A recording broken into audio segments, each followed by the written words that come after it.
Neville Goddard, 1965 lectures, Your Creative Power. October 29th, 1965. We just returned from summer break. We know he was in LA. Then we have one lecture for that summer. It came out of July of 1965, and it was the Unalloyed, which it's on the channel before this, and it is a wonderful lecture. Just amazing lecture. But it's all we have for the summer. So he did speak in San Francisco. That one was recorded somehow, some way, and it is literally in his own words on this channel as well. It's one of the original audio lectures on this channel. Look it up, the Unalloyed. You'll find it in there of Neville dictating that in San Francisco. And that's all. So now we're forward to October 29th. Tonight's subject is Your Creative Power, 1965, of course. I say that imagining has been, it is, and it will always be the prime source of everything that comes into our world, that the roots of our being are in divine imagining. And divine imagining unfolds itself creatively in us. So every so-called natural effect in this world has an imaginal cause and not a natural. A natural cause only seems. It is a delusion of our fading memory. Our memory is so very, very short. We can't connect the imaginal act to the effect that we observe, and then we deny parenthood. We can't recognize our own harvest. We deny that we ever at any moment planted the thing that we are reaping in this world. But my claim is every natural effect in this world has an imaginal cause and not a natural. Now, I will tell you a simple story this night to show you how true this thing is. Cost you nothing. You can try it tonight, and you may have a memory long enough to connect it between the imaginal act and the effect when it takes place. It is a very, very simple, and I take it from the greatest book in the world, the Bible. The Bible is on levels. We have 3 definite levels. The first level is the story. Simple story. And then below that is its psychological meaning.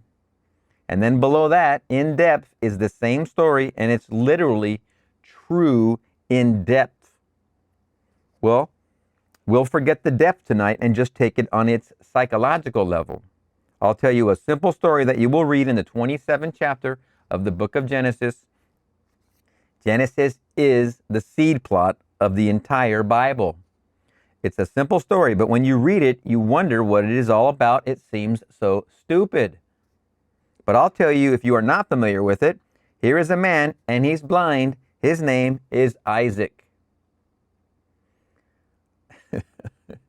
I just listened to a lecture just this morning, and he definitely threw this in there. It was a wonderful lecture. I might as well just tell you about it right now. It's on the channel. I just heard it today, this morning, and it is called, of course, Facts Overflow the World. And look it up on this channel. Facts Overflow the World, Neville Goddard, Gilbert Anaya. You'll see it right in there on the home page. Just look in the search space. It's a great story there, and as well, I know it's going to be here. But I'll tell you, if you're not familiar with it, here is a man, and he's blind. His name is Isaac. Isaac has 2 sons. The first son is Esau, and he's covered in hair all over. The second son is Jacob, and he's smooth-skinned all over. Isaac senses the moment in time when he must depart from this world. He's about to die. Tradition has it that the father must give a blessing to his child. Tradition also has it that you give it to the oldest in the family, the boy, the oldest. Yet, strangely enough, all through Scripture, there's a peculiar reversal of order where the first is second and the second is first. In a peculiar manner, it all goes that way, that the first doesn't get it, although he should. It's always the second. But in this case, the first is covered in hair, and his name is Esau. And the father requests venison, nicely prepared, and after he has feasted upon the venison, he will pronounce the blessing upon his son, and then he will die. The mother, Rebecca, overhears the father's request. She loves Jacob, and so she tells Jacob of the father's request. She said, I will kill a kid, and I will skin the kid, and I will clothe you, and that you may have the feeling of your brother. You go and deceive your father, and you tell him that you are Esau and receive the blessing. But he said, suppose he discovers me that I am not really Esau, I am Jacob. Then says she, the curse be upon me, but you do it. I will kill the kid, skin the kid, and clothe you in the skins of the kid, so when he feels you, he will feel your hand, and it will be just like your brother Esau. Remember, a kid is a deer. It's the animal that he requested, the venison. Well, the story is he clothes himself in the skin of a kid, comes to his father, and speaks to the father. The father said, who are you? He said, I am your son Esau. He said, come close, my son, come near, that I may feel you. Come near, that I may feel you, that you really are my son Esau. Then said the father to Esau, come near, my son, and kiss me. So he comes up, and the father feels him. He said, you feel like Esau. You sound like Jacob, but you feel like Esau. Now kiss me. He kisses him, and he could smell him. He said, you have the odor of my son Esau, and the feel of my son Esau. Now the word translated kiss is to set on fire, to burn, to touch. You set it on fire and you attain it. So kiss me, that means to touch, because to kiss, we must touch. Then come close that I may feel you. Feel is to touch, and he pronounces the blessing. Now, as he pronounces the blessing, he had no sooner gone out from his father's presence when Esau comes in with the venison well prepared and tells the father, I've brought you the venison. But, he said, I have just given the blessing to one I thought to be you. And he said, oh, my brother Jacob. He is well named, for the word Jacob means the supplanter, the one who takes the place of. He said, he took my birthright, and now he has taken my blessing. The father said, I cannot take it back. I gave him the blessing, and the blessing I cannot take back. It's his forever. I cannot take it back. When you read this story, you wonder, what is it all about? Here's a deceiving son, a son that deceives the father who is blind, who cannot see, into the belief that he is the one that should receive the blessing. Well, it must have a deeper meaning than that. You can't put that in Scripture and tell me that would guide me. So, contemplating this back in 1939, I began to dwell upon it, and something from the depths of my soul came in response to my inquiry, what does it mean? Then it came as though someone is speaking to me, that the world that I see by reason of my senses, that is Esau. But most of the time, I don't like my first son, the world I see. And the subjective state I would like to put in its place, that is Jacob. Well, how can I put Jacob in its place? To put Jacob in its place, I must clothe it with the tones of reality. Can I become blind to the obvious? Can I close my mind to reason, to the facts of life, to everything that my senses dictate? And while I'm in that state, actually take my subjective state, which is now Jacob, and clothe it with the tones of reality, which will be Esau, and bring it so close, bring it so near that it takes on the tones of reality, so I can become a flame. I can make it kiss me. To kiss is not just an actual kiss, but to become set afire, to touch it and make the whole thing seem real. When it seems real to me, when I open my eyes upon the obvious and the obvious returns with its gift of reality, I can say, but I just gave it to another. I gave it to one that seemed to be as real as you are, and I can't take it back.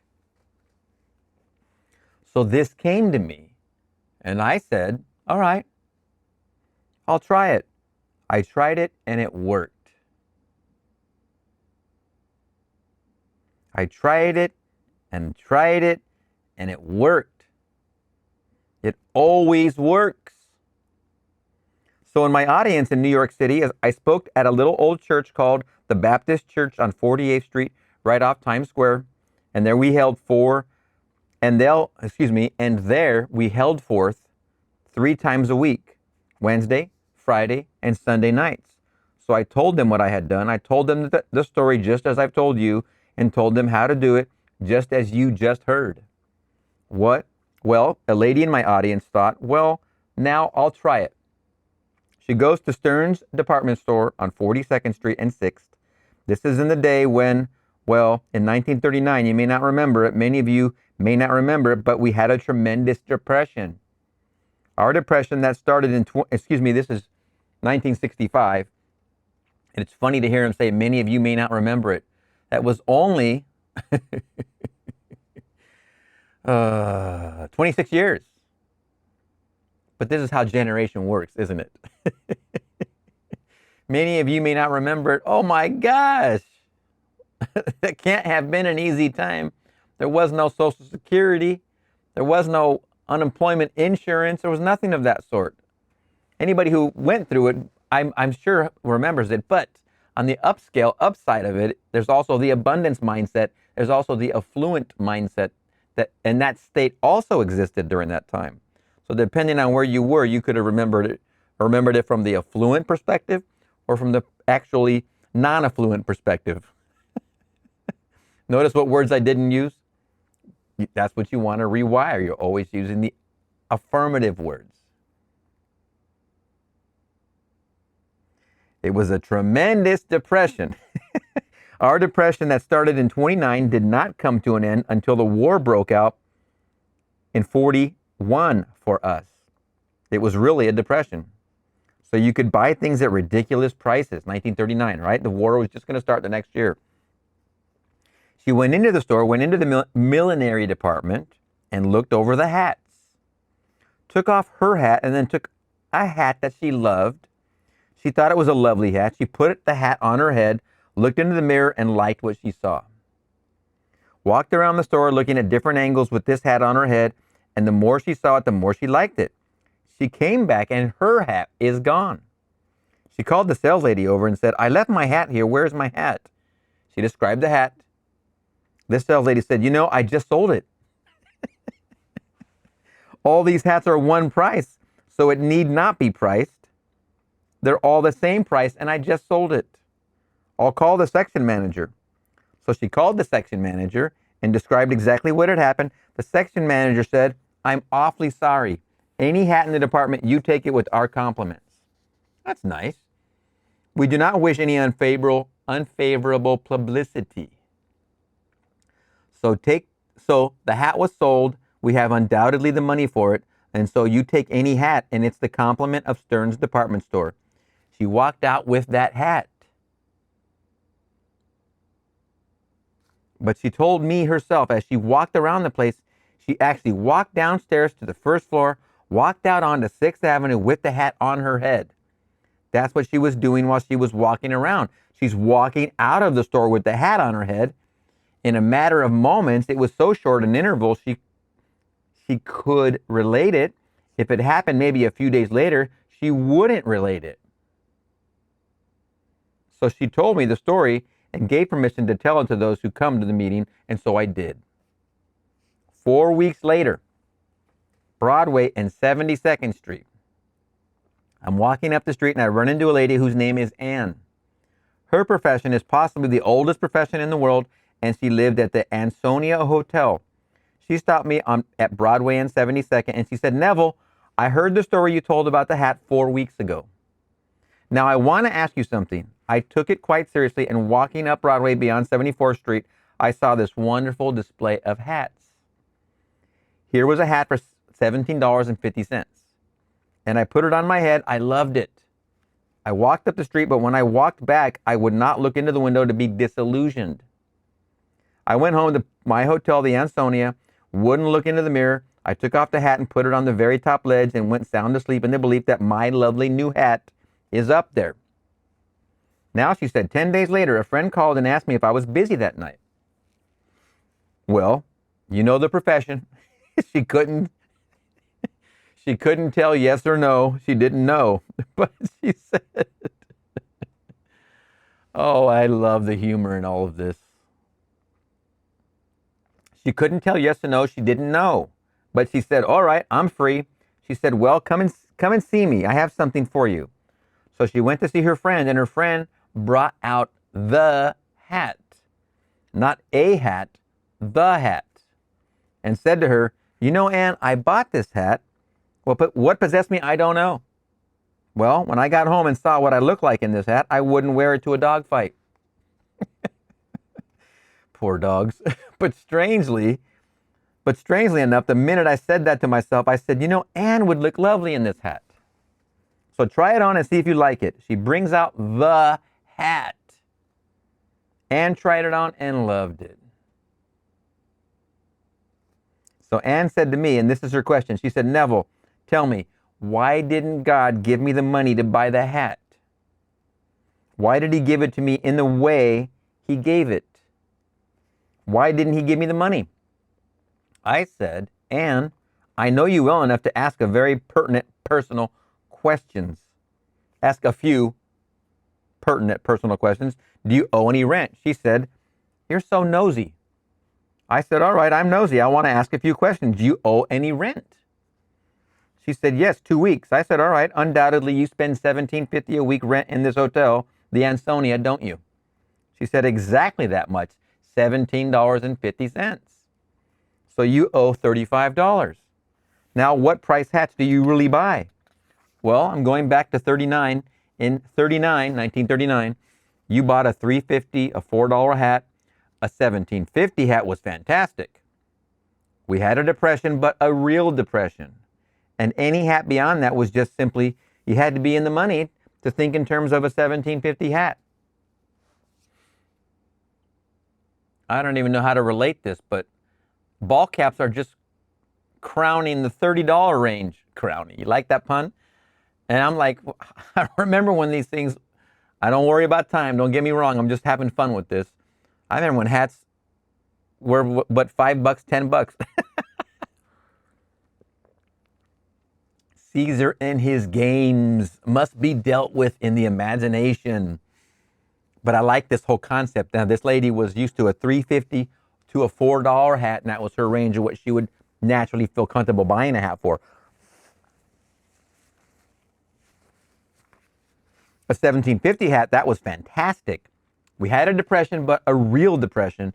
And any hat beyond that was just simply, you had to be in the money to think in terms of a $17.50 hat. So I said, now tell me, if you had looked down on the sidewalk and found a $100 bill and you owe 2 weeks rent, feeling as insecure as you do, would you have bought the hat? And she smiled and she said, no, I wouldn't. I would have paid the $35 rent. I would have paid 2 more weeks in advance, another $35, and I certainly wouldn't buy any $17.50 hat because I never bought a hat in excess of $4 in my life. So I said to her, but tell me, how much money must God give you before he could get you to buy a $17.50 hat? He'd have to give you a fortune to get you to break down to buy a $17.58 hat. So he knew exactly how to give it to you. In the best way possible, he gave it to you. You put it on, you felt the reality of it. You walked up the street, you came by, you didn't look into the window, you didn't look into the glass when you went home, you took it off and put it up, and someone brought it and gave it to you, didn't charge you 1 nickel for it. Now here is Anne. Anne stumbled upon Jesus Christ and didn't recognize him.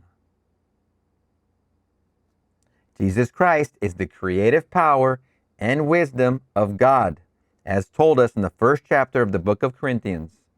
Christ, the power of God and the wisdom of God. 1 Corinthians 1:24. She found the creative power of God. She found out how to get a hat, a $17.50 hat that she had never worn before, and she didn't recognize Jesus Christ. Knowing Anne will go to church and cross herself, sit down and genuflect and do all these things in her church and pray to some idol that doesn't exist, pray to some being in time and space that doesn't exist.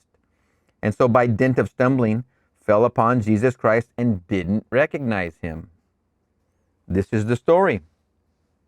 Your creative power is your own wonderful human imagination. That's God. God became man, that man may become God.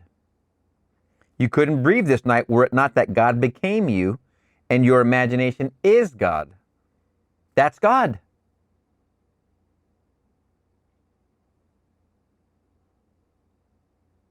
It's so simple. Let's just forget everything we were taught and just accept this. It's so simple. She actually heard the story from a lady who did it in some other way. She got it at Stearns, got the hat, exactly the hat she wanted. I told it with her permission, and Anne gets her hat. These are simple little stories. But it doesn't matter how simple the story is. If there is evidence for a thing, does it really matter what you or I think about the matter? If this is how a thing works, does it really matter what the world thinks about it? So someone will say, that doesn't mean what you just said. All right, it doesn't mean it to you. It meant it to Anne when she heard me. It meant it to the other lady when she heard me. And they got their hats. So it doesn't mean it to you. You sit down exactly where you are and remain there for the rest of your earthly days, and they'll bury you eventually without the hat, without a hat. So you go on about your business and not apply it.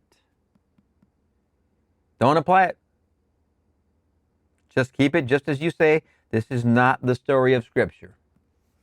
I tell you, I discovered there is something in the depths of man that speaks to him when he asks the question. When you read the story, it doesn't make sense, so you ask, and suddenly something comes to you. This is what it means. You try it. You try it and it works. You try it again and it works. Well, if this is how it works, well, then tell it to the world and see if it works for them. If it works for them, then you found the principle behind the simple story. Because how could you take two boys and a father, and the father is deceived by one, and he is the blessed one all over the world? Jacob is the father of the multitudes. His 12 sons become the 12 nations of the world.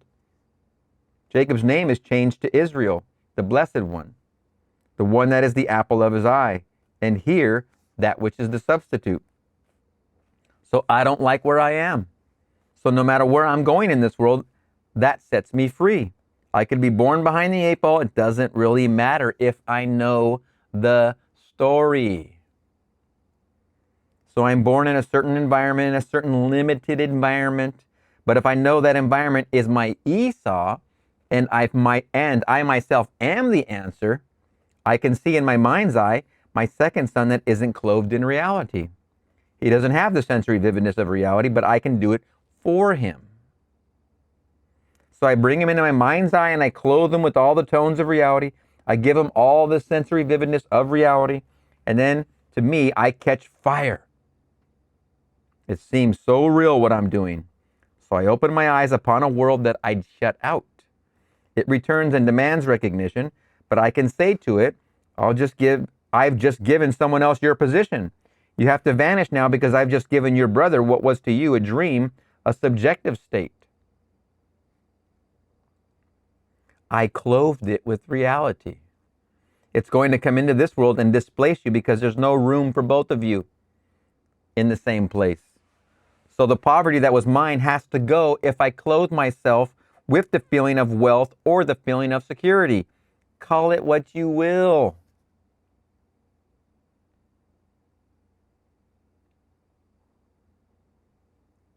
So the poverty that was mine has to go if I clothe myself with the feeling of wealth or the feeling of security. Call it what you will. So you decide, what is your Jacob? Your second son, the unseen, the smooth-skinned lad that cannot be seen, and then you clothe it in your mind's eye, give it reality.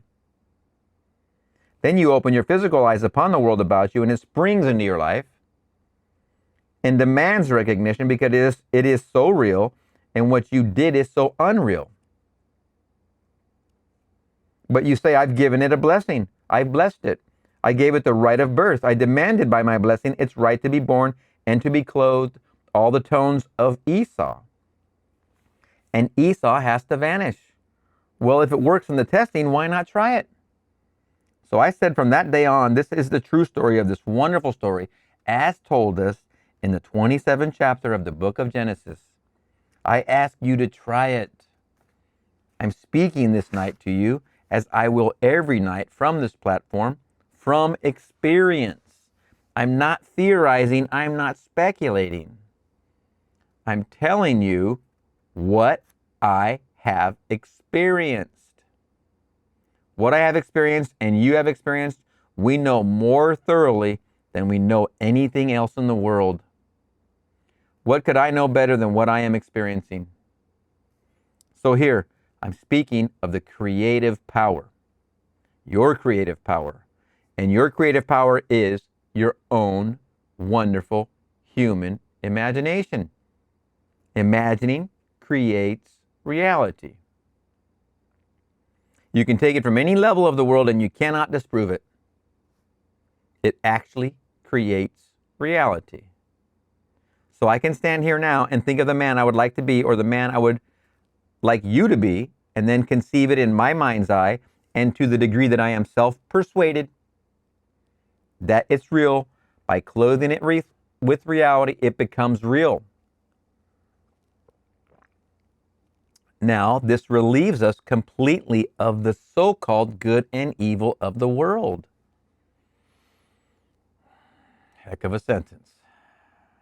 As we are told in the 14th chapter of Romans, he said, I know and I am persuaded by the Lord Christ Jesus. And let me stop you right there. Christ Jesus is simply the creative power of the world. It's personified, yes. All these attributes of God are personified. But Christ Jesus is the personification of the creative power and the wisdom of God. He said, I am persuaded by the Lord Jesus Christ that there is nothing that is unclean in itself, but to the man to whom it is unclean, it is unclean. Verse 14. Well, you stop right there. Is this an unclean thing to do?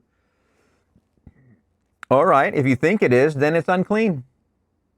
But in the same chapter, the 14th chapter, he said that every man must be fully convinced in his own mind. When he's fully convinced in his own mind, he doesn't ask about good and evil. For what is right for one be evil for another. For what is right for one may be evil for another. Do you want it? Do you want success? You don't have to condition it and say, well, I'll do it at the expense of another. No expense of another. You want to be successful? Well, what would it be like were it true?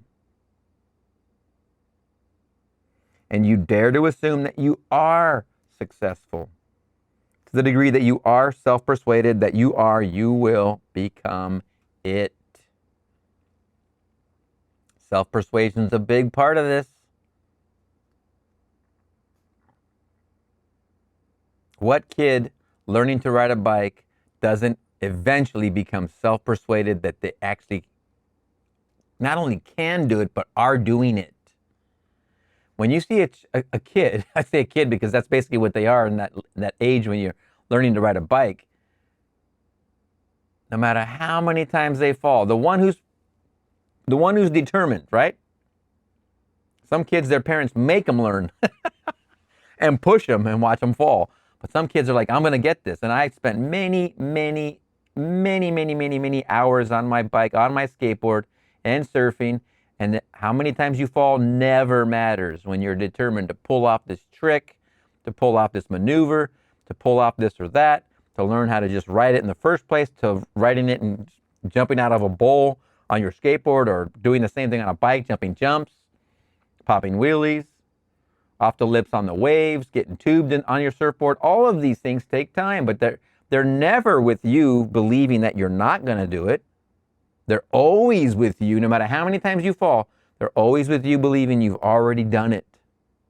You don't realize you've already been good at this thing called manifesting all your life. Especially kids, the one that's determined to ride that bike doesn't see the crash. They don't even feel the pain off those skinned knees. They might yelp about it for a few minutes, but they're back on the bike before the scab even forms. One summer I hit the pier. I was bodyboarding Seal Beach Pier, and my leg hit the barnacles on the pylon, scraped the crap out of it. It must have been June. We probably just got out of school. Lifeguard spraying it, bandages it up, and says, "Don't go in the water. You need to let this heal." Well, I think I just want to try and remember what grade this must have been. It must have been 6th or 7th grade, 12 or 13 years old. Every single one of my friends are in the water. Do you think I stopped going in the water? That scab, that big wound on my leg just kept getting deeper and deeper because I wasn't letting it out of the water to dry and scab and heal. It just kept getting more and more gouged out. And again, I'd go home, I'd rest after the full day at the beach in the water, of course, and then my dog would lick it, and I'd be like, yeah, help me heal this wound. But that determination to get good and have fun never came at the price of failure. It wasn't like I had to pay the price of the scab or what's now a scar on my leg. Now it's barely visible, but it's still there. I can say, yeah, that happened by pointing at this, but that didn't stop me because I was determined to ride the wave, have success in the wave, get a barrel, make some maneuvers, have some ultimate fun in that now of that moment. But the failing never blocked. The fact that I would get a scar later never blocked, it never stopped me or slowed me down, not one iota. Especially when all my buddies are in the water. I can't sit on the beach and watch. There's no way. There's no way. When a kid is determined to ride that bike, ride that skateboard, ride that surfboard, whatever that vehicle is, a motorcycle too, any amount of failing isn't going to stop when that kid is determined to. And the thing is, the kid already sees this. The kid is already at the end. This is the beauty of that age in time, in my opinion, is that your parents are the ones footing the responsibility of your existence, the bills, the school, all this business, your clothes, everything. And you have all this ability of time to focus on your mission. It's the most wonderful time. You can learn guitar, like I said before. You can learn these things on surfboards, skateboards, bikes, everything, and you can just focus without distraction. So the kid is learning to ride the bike. He doesn't see falling. He only sees riding successfully. And what happens eventually? He rides balanced, no worries, goes around the block, goes around. Before you know it, you're pushing the boundaries. Your parents said, don't go past that intersection. You're blowing the doors off of that because now you can ride a bike. Now you got freedom. Where'd the freedom come from? You imagining the end. And this is a very basic example of bike, I know, but it literally applies to anything, everything. And you've already been good at this already. This is the part that's not recognized as much as I would like it to be. You're already good at this. You're already doing it very well. It's put you exactly where you are. If you don't give yourself that credit, how do you give yourself credit for these small wins of breaking out of that spot? You're in a state, you want to be in another state. How do you give yourself even credit for being in the state you're in? Because you got to that state from another state. You just don't recognize the seams. You don't recognize your harvest. It's your harvest. It's very fascinating, this whole process. Only when you become it, because memory is so short, you will not relate the success to the imaginal act. The success is a natural event in the world, and you can't quite see where that natural event had an imaginal cause. So I say every natural event has an imaginal cause and not a natural. The natural only seems. It is a delusion of this fading vegetable memory, for we can't quite remember what we have done. But the man who can remember what he's doing all day long in his imagination, he knows his future. His future is but the outpouring of what he's imagining morning, noon, and night. So your creative power is in you at birth. It's your own wonderful human imagination. Let me share with you a simple little story. Back in New York City, I told this story to a friend of mine who was a very great artist. Not a fine artist in the sense that his pictures are in the great galleries. No, he's a commercial artist. He did many of the covers for the Saturday Evening Post, Ladies' Home Journal, and illustrated many of their stories. A very successful artist. But you wouldn't call great in the sense of a fine art artist. Well, he fell in love with this young girl many, many years his junior. My wife disapproved of this relationship. She liked him, we liked him, but when you like someone, it doesn't really matter about the difference in age. I hope that he would get the girl whether she's 6 years old. As far as I'm concerned, I'm not a judge of human nature. But he was a man, 20 years my senior, and he fell in love with this lovely, lovely girl, and she wouldn't see him. He gave her all kinds of gifts, and then came the moment in time when she decided, I can't take any more presents from him. This is leading him on, and it leads nowhere. Well, my wife is a very fixed person when it comes to such ideas, and so she was against her husband in this one picture. That means Neville. She was against Neville. She was working to separate this picture and leave them as friends, and I didn't care whether he got her as his wife or not. So they didn't see each other for about 3 weeks. Every time he called, she wouldn't answer. And so at home one day, sitting in the silence, I woke at 25 minutes after 3 with an intense desire to call Richie. That's her name. I knew a Richie. So I called her and asked her to meet me at lunch the following day. Could you have lunch with me the next day at the club? She said, strangely enough, had you called 2 minutes ago, I would have said no, because I had a date that was only canceled 2 minutes ago. So I would love to have lunch with you. Pretty cool, Neville calling you for lunch. I would have said no 2 minutes ago. Oh man, just go back in history and Neville's calling you to go out to lunch. Of course. Dude. Holy mackerel. Some of these moments are just like, wow, Having received from Richie this confirmation of the luncheon date, I then called Tommy. His name is Tom, blank space. So I called him Tommy. As he answered, this wonderful voice of Tommy, and then when he heard my voice, it all went down to the bowels of the earth. What disappointment! Exclamation point. But he said, yes, I would have lunch tomorrow at the club, meet you at 1. At 5 o'clock, he called back to apologize for his behavior. He said, Neville, forgive me for acting the way I did, because what I did was this. I sat on the couch around 3 o'clock and I imagined that the phone was ringing. I heard the phone, I saw the clock, and it was 3:30, and it was Richie's voice on the wire inviting me to lunch. When I heard your voice instead of Richie's, oh, what a sour note! Exclamation point. The phone rang at 3:30. I answered just as I saw the clock, 3:30 on the phone, and the phone is ringing.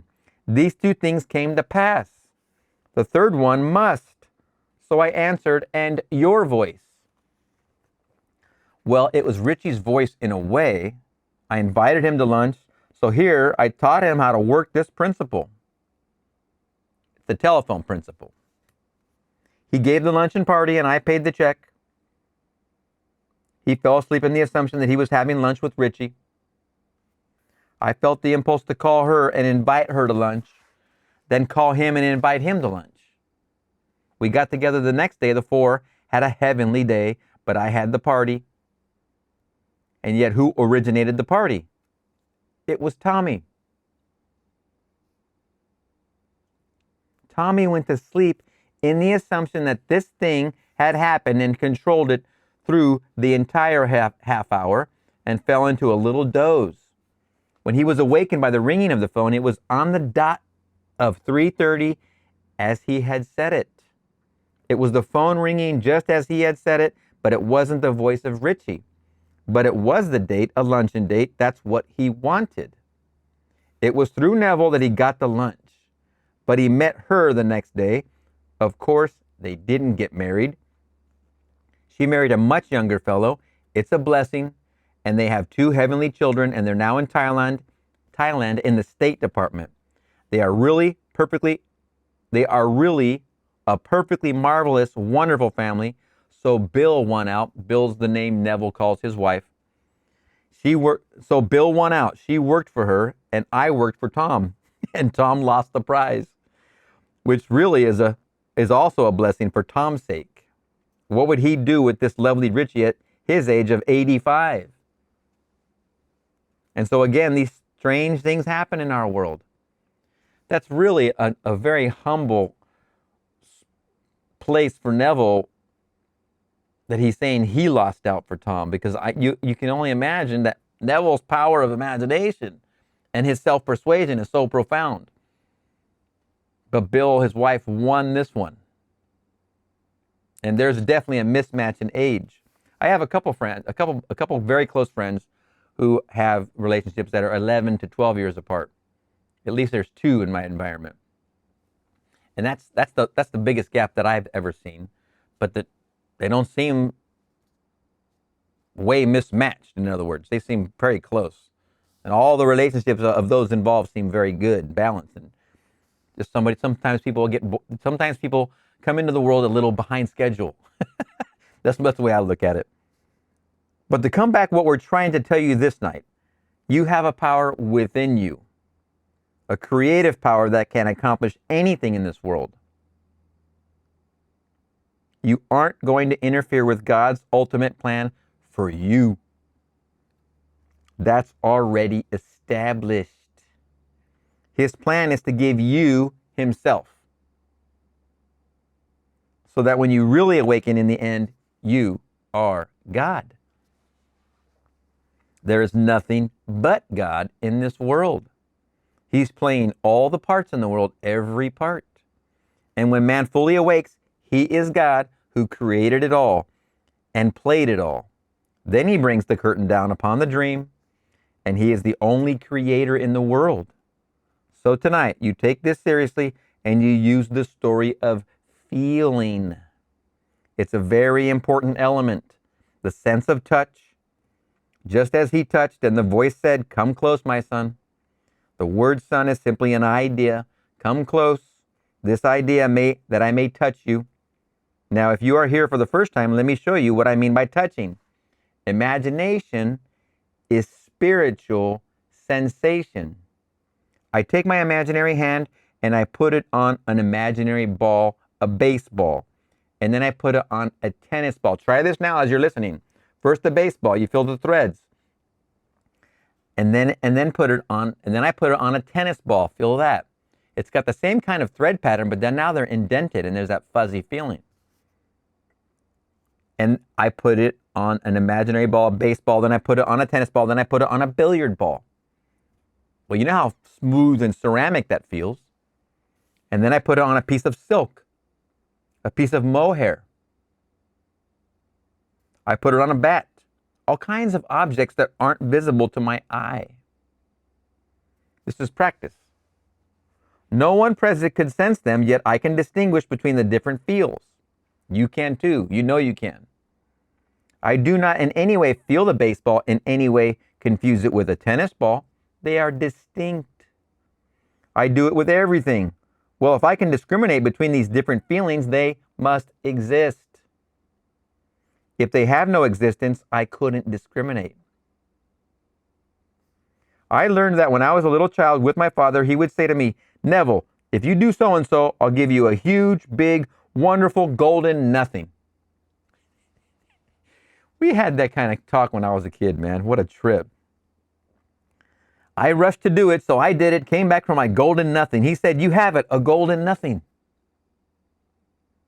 Well, I heard only the word golden. I didn't hear nothing. But he taught me a lesson. I'll give you a big, wonderful golden nothing if you do so-and-so. Well, I rushed to do the so-and-so to get it, and he gave it to me, a golden nothing. It could be a blue nothing, a silver nothing. It was nothing. Well, if these are nothings, I can't discriminate. So if I can discriminate between a baseball, a tennis ball, a bat, and all these objects, though invisible to my senses, they're real. They are here.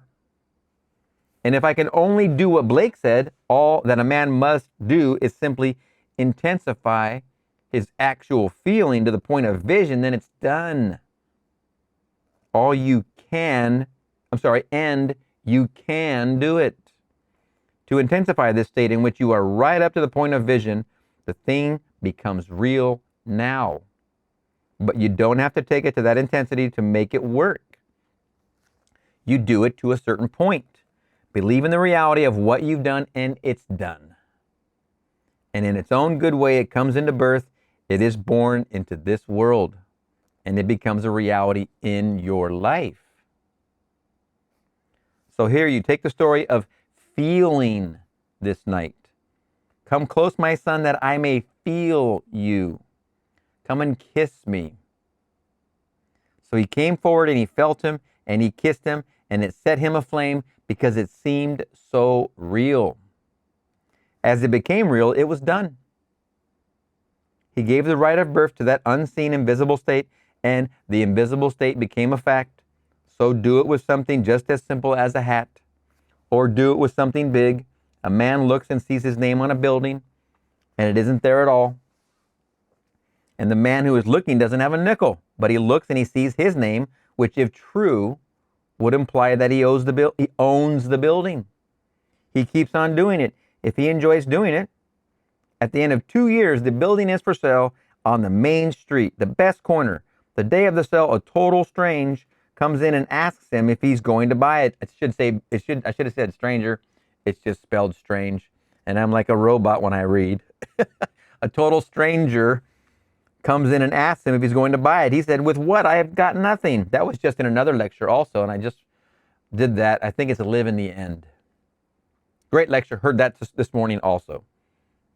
2 Neville lectures I heard this morning. Those 2. Wonderful lectures. Live in the End, which I'm going to be doing some clips out of. So that's why I was reviewing it, which has that story in there. He said, with what? I have nothing. Well, I have the money. I'll buy it for you through my lawyer. If I start bidding, they'll bid me up. If I buy it through my lawyers, if I start bidding, they'll bid me up. I'll buy it through my lawyers, which means they won't know who's buying it, so they won't up the bid. Well, now, if I pay for it, you pay me and give me 6% on my investment and reduce the principal every year for 10 years. At the end of 10 years, you pay off the principal. All right. To that, the man agreed. That day, he owned the building. That man is his brother, Victor.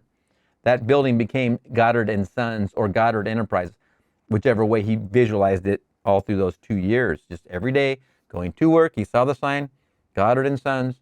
Going back home from work, looked at the building, and that building was the men who ousted Neville Goddard's father, Joseph Nathaniel Goddard, from the business that they were all partnered in. They schemed him out. They did him wrong. They stabbed him in the back, whatever you want to say. And the son Victor and the father then went into a small business, a grocery-style business, and every day Victor saw their name on that building. Well, the building came for sale. They assumed it through the law of assumption. A total stranger bought it for them. And he's probably going to give more detail now, but just the story and how successful that is, if you just stick to it, is amazing. All right, so that the man agreed. That day he owned the building. At the end of 10 years, he'd paid off the principal plus the 6% on the money, still in the business. And when that man died, this is the point I wanted to add, he left the man for whom he bought it. He gave him $150,000 cash. He gave that to Victor, Neville's brother. Several homes, plus $150,000.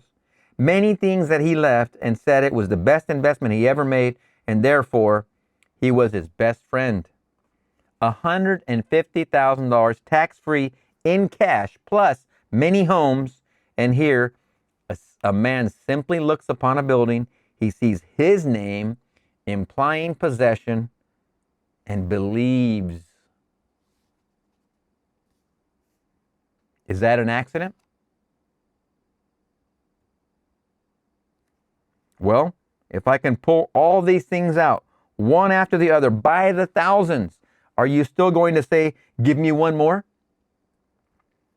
All these examples, all these stories, all these success stories, all these wins. Are you still going to say, give me another one? That's what the world will say. Well, the Bible has committed us to just a few. There are really only so many, 7 all told in the book of John, so-called fantastic stories. There aren't more than 7, and for 2,000 years, the same stories are told over and over and over. Yet if I tell from the platform 50 stories, they will say, can you make it 51, 52, 53? And they want more and more of the same thing. The principle is illustrated in one. How the lady got the hat is the story. How this man got the building is the story. How my friend brought about the luncheon party, that's the story. And it's all in one's imagination.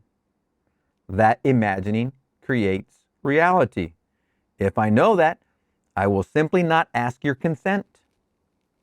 I will simply imagine that I am the man that I want to be.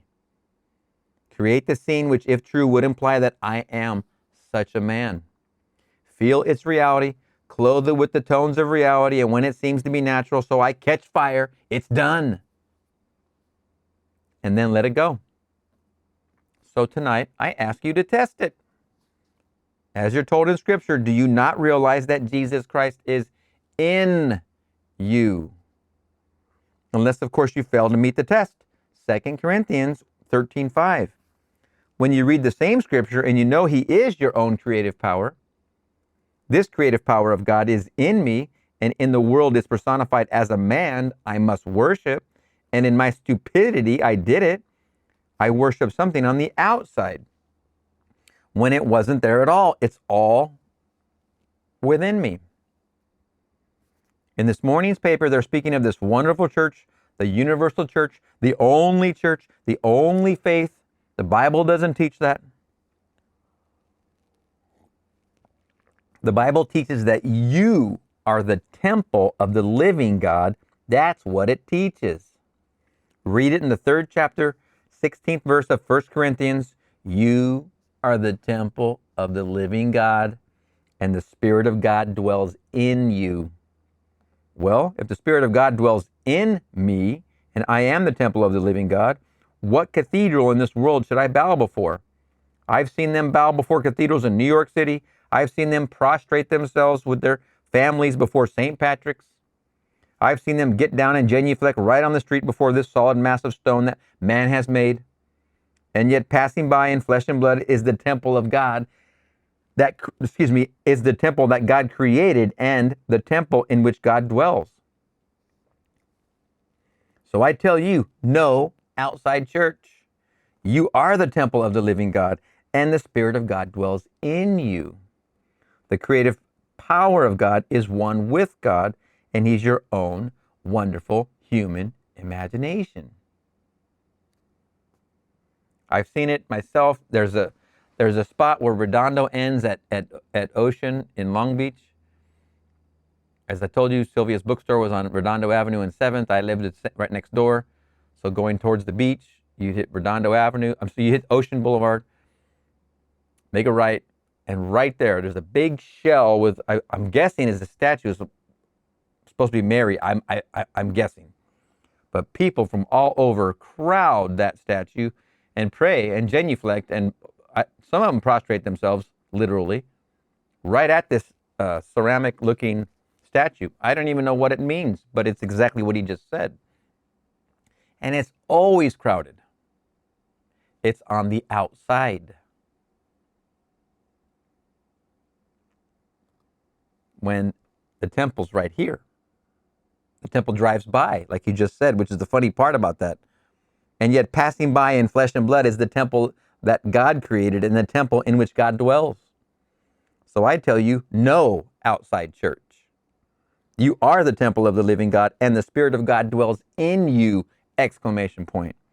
The creative power of God is one with God, and He's your own wonderful human imagination.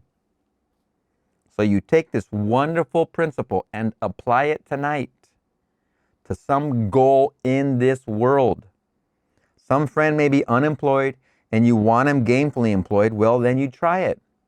Represent him to yourself as you would see him were he now the man that you want him to be, and then catch fire. Bring him close, take his hand, and congratulate him on his good fortune, and believe in the reality of the unseen, invisible act. That's Jacob. The minute you touched his hand and you felt the solidity of that hand, and you carried on a little conversation with him, and you felt the naturalness of the conversation, you're putting clothes on your unseen son and clothing him with the reality of an Esau and giving him that naturalness of Esau, that then he becomes real. At that moment, it is done. At the moment you do it in imagination, shake his hand, congratulations, I'm so happy to hear this good news. Wow, it was wonderful. That's when it's done. And then forget it! Exclamation point. At that moment it's done! Exclamation point. Forget it! Exclamation point. By the way, if you didn't just see on the channel, I Am the True Vine by Neville Goddard, the lecture. The very first 10 minutes, probably 5 to 10 minutes, I think that's where it is. He talks about dropping the seeds. And it literally is, when you have an attachment to something, it's different than when you don't. I've done this imagining for a friend who now is back at work, but at the longest period he wasn't. And I was doing my imagining lovingly for his new gainful reemployment. He's a union person. So I just kept imagining. He just kept telling me, no, delay, no. And I said, I don't care. It's already done. But I kept imagining. Even though he just kept giving me the negative, I just got to the point where I know it's done. That was a seed that I dropped that didn't matter to me, and that's how this works. It isn't that it didn't matter that I didn't care to do that imagining. I'm taking my own time, effort, and energy, self-persuading in his new success. So I die daily, and I give that, but I drop that seed.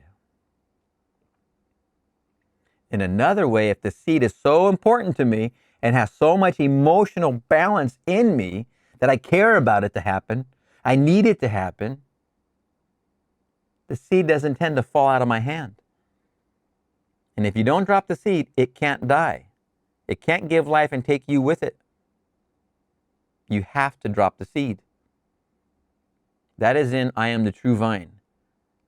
It's in the beginning of the lecture, probably the 5 to 10 minutes in the first 10 minutes, and then he recoups and revisits the concept towards the end of the lecture. I highly recommend that lecture, because this is one of the biggest stumbling blocks, I believe, when it comes to this whole art of manifesting and imagining lovingly for yourself. When you're imagining lovingly for yourself, you're emotionally attached to the outcome. This needs to happen. I need him back. I need her back. I don't want to go to the, I don't want to have the C word in my health to be an issue. I need to have this fixed another way. I need to pay these bills. I need to pay this rent.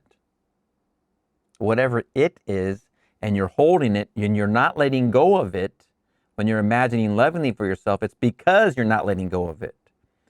Only when you let go of the seed does it have an opportunity to become. You can't hold that seed in your hand and keep wishing when you're not giving it the ground in which to grow. You have to let it go. You have to consider it at that moment it's done. And then forget it. This is a big piece right here. Go watch I Am the True Vine. Understand what it means if you're not letting go of those seeds, because it means more to you, because it's personal, especially in relationship. This one point I'm making right now could probably solve all the relationship issues, period. Of those who want their SP back or want an SP, period, or want to be married and they're not even in a relationship. This could solve it all. It's the emotional attachment to the outcome. That means you hold the seed. You don't let it go. But when you let it go and you forget it and you know it's done, now then you give it the opportunity to be your new opportunity. The bridge of incidence will erect immediately if you can just let go of the damn seed.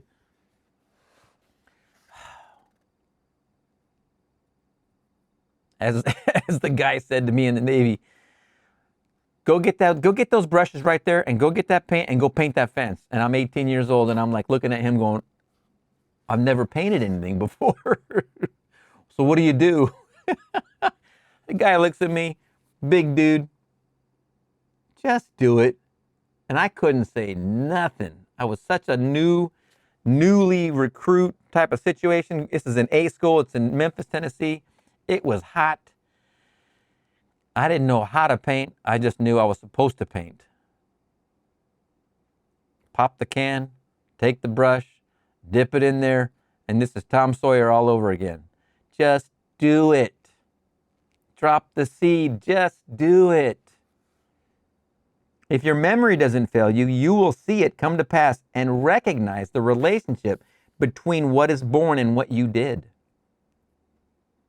You will know the cause of the thing born was imaginal and not natural. So the natural event had an imaginal cause and not a natural cause. The natural cause only seems. That's called the bridge of incidence. It was not really true. It was simply a delusion of a fading memory. Now you try it when you go home. Try it, and I promise you it will prove itself in the testing. Now right now, as we're about to go, we want to use this idea I just brought up about dropping that seed. Just drop it, know it's done, and then forget it. We're going to do that right now, and let us go into the silence.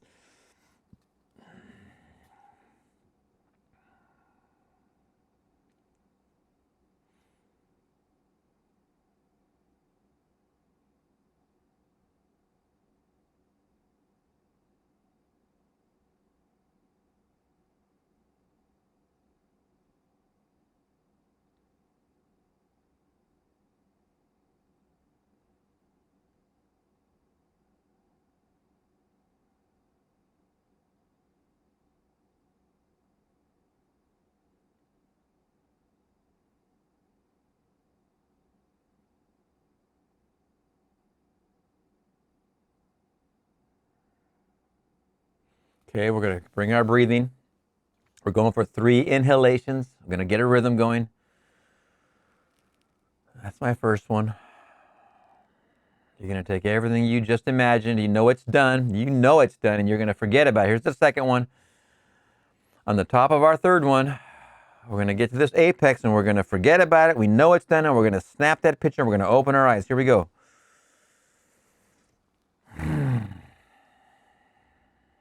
And then our exhalation, and then our relief, because we know it's done. We don't even have to think about it again. Now, are there any questions? Neville, you talk about feeling. Has odor or smell anything to do with this? Every sense, answered Neville, every sense, scent, sight, sound, taste, and touch.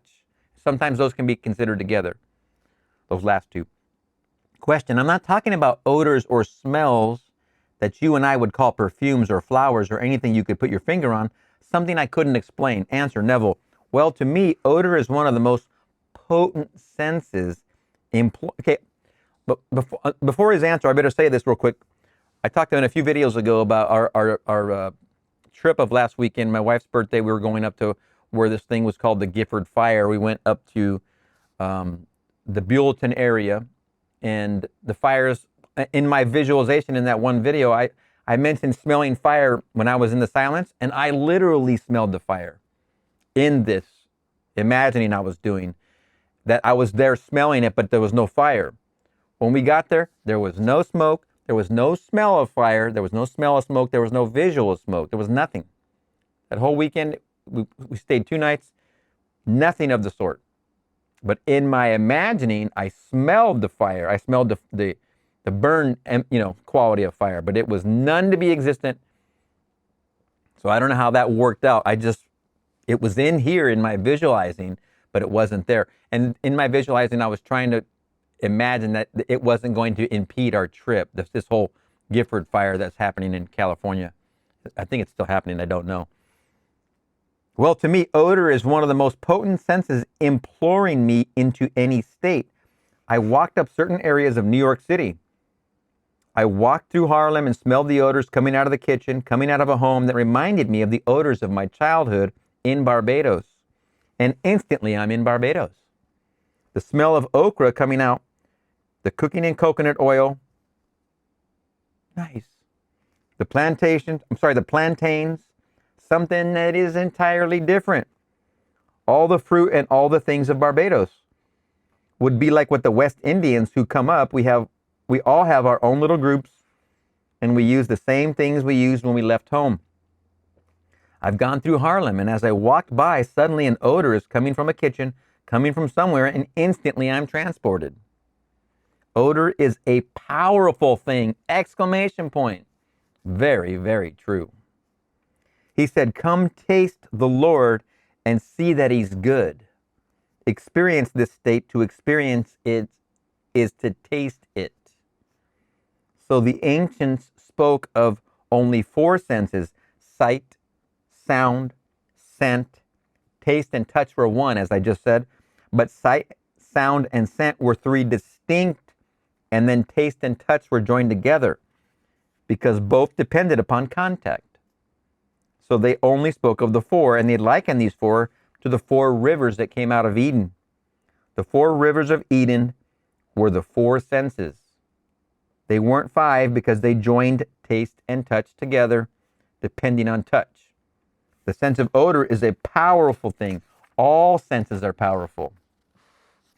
Next question. In your actual experiments of how to use this, have you found that relaxation, total relaxation, ...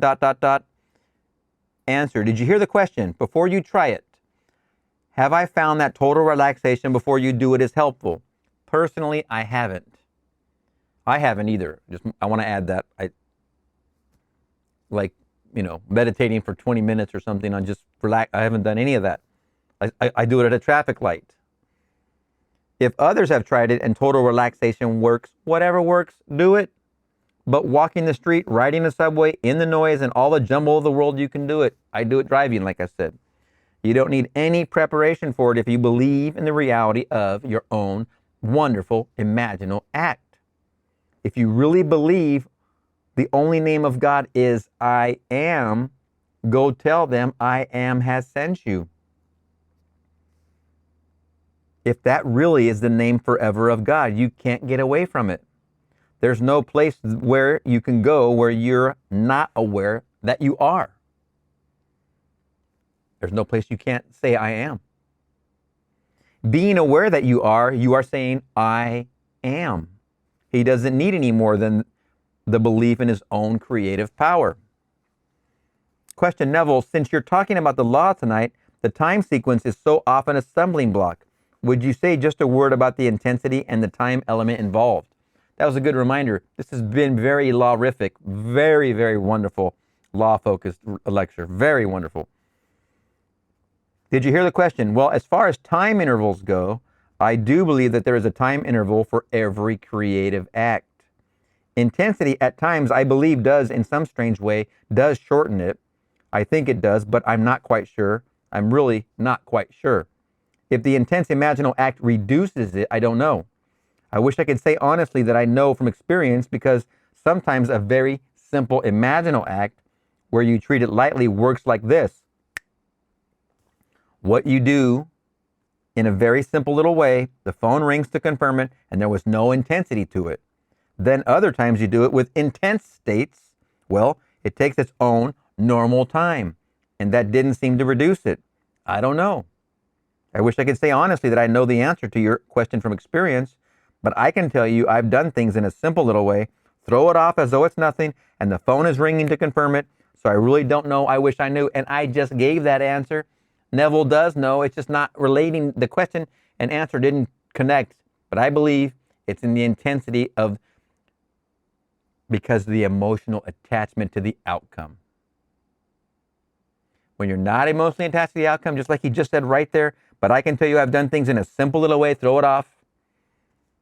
It's as if it's nothing and the phone is ringing and confirm it, because it's not, you're not emotionally attached to it. Mr. Neville, excuse me, Neville, if you're listening, we're just clarifying your wonderful praise, the wonderful knowledge. If you're emotionally attached, it is intense. It's more intense because you need it to happen. And then you're holding the seed and squeezing it. You can't do that. You have to throw it off as easily as you throw off any other imagining leveling you would do for a friend or a family member. A friend more, because it's less emotionally than a family member. It's the least emotional when it's a friend. And it's even lesser when it's a stranger, a homeless person on the off-ramp. There was a guy on the off-ramp today holding his sign, and his head was straight down. It was straight down. His sign was like this. And I'm like, how are you going to let me see your face? I mean, if you're not going to let me even see your face, how can I? How do I can't even get involved if I can't see your face. And it was just straight down. I was like, okay, what are you going to do? Question. Would you say a word about the mental condition that one should assume or use when one goes into the silence? Is it meditation? Personally, I go into the silence not always for something, just because I like to go into the silence. And so my silence differs from most in the sense I don't really have a technique. I close my eyes and I turn my attention on the inside, as though I'm looking into my brain, and I only contemplate my brain. In a little while, it doesn't take long, maybe a few seconds, and it begins to glow. The whole head becomes golden liquid light, and I love to look at it. The whole head becomes a pulsing golden liquid like a light, like a halo. And then after a while, it comes around this way and goes off like smoke rings. But all lovely golden pulses are growing into distance. Lovely big smoke rings, as though I smoked a cigar and blew one into space. After a while, they seem to join each other and form a funnel, and I just like doing it. Means nothing, really. I just like doing it. Sometimes in the midst of doing it, something happens which I didn't anticipate. Like the story, once turning my attention on the inside, thinking of nothing in particular, and my head becomes a golden light. Pulsing golden liquid light. And suddenly before my eyes came a quartz about this big, solid quartz. As I looked at it, it became fragmented, just broken into numberless pieces, and then quickly the whole thing was brought together by some invisible hand and molded it into a perfect figure of a Buddha seated in the lotus posture. I looked at it, and to my amazement, I'm looking at myself. Here I am seated in the lotus posture. I become so intrigued looking at myself seated in this manner. As I looked at it, it began to glow. It got more and more bright. It reached almost the intensity of the sun itself, and I'm so intrigued looking at myself. The face was mine, only my face raised to the nth degree of perfection, not the face I see when I shave in the morning. This was the face of majesty, a face of dignity, a face of courage, a face of strength of character, a face that I'd never seen when I shave in the morning. But it was my face. Here was myself raised to the nth degree of perfection, seated in this lotus posture. As I contemplated, the whole thing exploded. Well, that came when I didn't contemplate anything. I just simply turned my attention in. The whole thing began to glow, and suddenly came a quartz. The quartz broke into pieces. They were gathered together into a form that was seated in the lotus posture. And then years later, this happened to me way back in 1934. Years later, I read the last book after the death of the man, and Carl Jung's friends gathered together his papers, and he had the similar experience. Well, he never read my book, because I told that experience back in 1946. He had the experience in 1944. I had it in 1934. I'm quite sure that Carl Jung never heard of Neville, because I'm not known in his class. So he never heard of me. So he could not have plagiarized it, but it happened to him. He saw himself seated in the lotus posture. Only in his case, he was afraid. In my case, it simply thrilled me. That's the attitude you want to have. Don't let fear stop the progress of the adventure. Push fear to the side. Just go with it. I sat there simply intrigued, looking at myself being so altogether perfect. I couldn't conceive of such perfection. And my face was the face of the being seated in the lotus posture. He, Jung, had the same being in the lotus posture, and it was his face. Said he as he saw it, "Aha, so you are contemplating me, and when you awake, I will no longer be." And he was right. When that deep in man awakens, the outer, the shadow world will vanish. And you will be the very being that is contemplating and dreaming the whole vast world. By the way, we're here every Tuesday and Friday right through the year closing. I think the 17th of December, that's the day, but you'll hear all about it. If you're not on the mailing list and you would like to be, may we have your name and address. We do not use your name for any purpose other than to let you know when we are here in the city and where we are. We don't solicit. Don't try to sell you anything. Don't give the list to anyone else so you'll not be bothered. It's only to let you know when I'm in the city and where I'll be lecturing. We have only this little means of reaching you. We have only this means of reaching you plus the paper. And so we just carry a simple little ad once a month or so for those who are still under the habit of going to the eBell tape ins. So still under the habit of going to the eBell Theater, that would mean that he's trying to tell me somewhere else. So he's probably not at the eBell Theater for this one. But what an amazing law-rific video. I don't even know how many pages that was. I don't even know how long this video has been. It is a good one, man. Your Creative Power, October 29th. Happy Halloween, 1965. We're going to see you in the next one.